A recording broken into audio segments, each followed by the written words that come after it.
Our top story at noon today, new details about the Jeffersonville house explosion that we first told you about yesterday. 5 people were hurt, all of them with life-threatening injuries. Hello, everybody. I'm Jim Stratman filling in for Brooke today.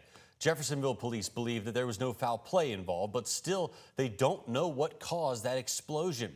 WHAS11's Clarice Shaley and photojournalist Aspen Hester went back to the neighborhood where neighbors are remembering another home explosion 6 years ago. From the Sky 11 drone, the scorched remains of a Jeffersonville home explosion that's given 5 people life-threatening injuries, suffering severe burns. The emergency responders are now gone. Fencing is put up around what's left of the property on Washington Way. The home exploded just after 11:30 Wednesday night. Police say there was no foul play involved, specifically no evidence of malicious intent. Pieces of insulation and ashes and the smell. Next to the destroyed home, Benita Khan cleans off her mother's porch. She's concerned for the man who is the main resident of the rented home. His car now crushed. Because he's worked so hard to have what he has. And I don't know what he's going to do, and I'm worried about him. The foundation now exposed, debris left around what used to be a home here. Khan is just happy that the renter of this home wasn't here, and neither was his 5-year-old kid. You know, he's a good kid. I love him. Love his little boy. He'll bounce back. He'll figure it out. He's got a lot of people praying for him, a lot of people that care about him. The homes are separated by a tree line from the fatal explosion in 2019 off Assembly Road. This one was caused by a gas leak. 6 years later, a new home stands on the lot. The neighborhood is worried about the similarities and close proximity of the 2 explosions. Although the gas company Centerpoint says there are no leaks and Jeffersonville Fire continues their investigation. My main focus is, to continue talking with neighbors, checking in on people. Evan Stoner, City Council President, was at the scene. That's what you do when you have an incident like this where there's some serious trauma. Police also urging others to stop rumors about what could have happened. In Jeffersonville, Clarice Shaley, WHAS 11 on your side. The house that exploded yesterday backs up to the scene of that deadly explosion from 2019. A man died in that incident and 3 others were hurt. Officials said that gas filled the Assembly Road home for 12 hours leading up to that explosion. At the time, the company Vectren provided gas to the subdivision. It has since merged with Centerpoint. A judge ruled in March of this year that Indiana gas company was not liable for the explosion because a gas cap had been removed inside the Phillips home for an unknown reason. The plaintiffs have now appealed. A Jefferson County grand jury has chosen not to indict a Metro police officer on any charges after she was involved in a deadly crash earlier this year. The decision yesterday cleared Officer Alyssa Beagle of any potential second-degree murder charge. In April, request for help from EMS when she crashed into another vehicle. The driver, 61-year-old Charles Briscoe, died at the scene. Dashcam footage showed Officer Beagle weaving through traffic and intersections, all without her emergency lights or sirens on. The grand jury returned a no true bill, meaning no charges against Beagle. Metro Police say that an internal investigation is still ongoing.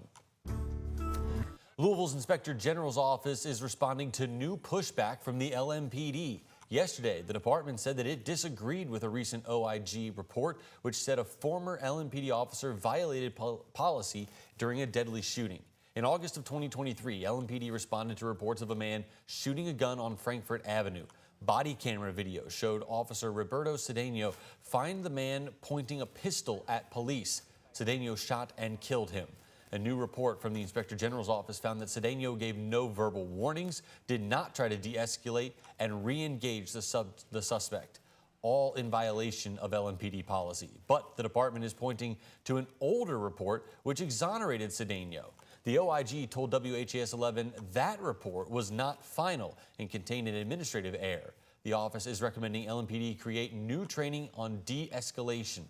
Cedeno no longer works for the LMPD, and he is facing unrelated charges of stalking and tampering with public records.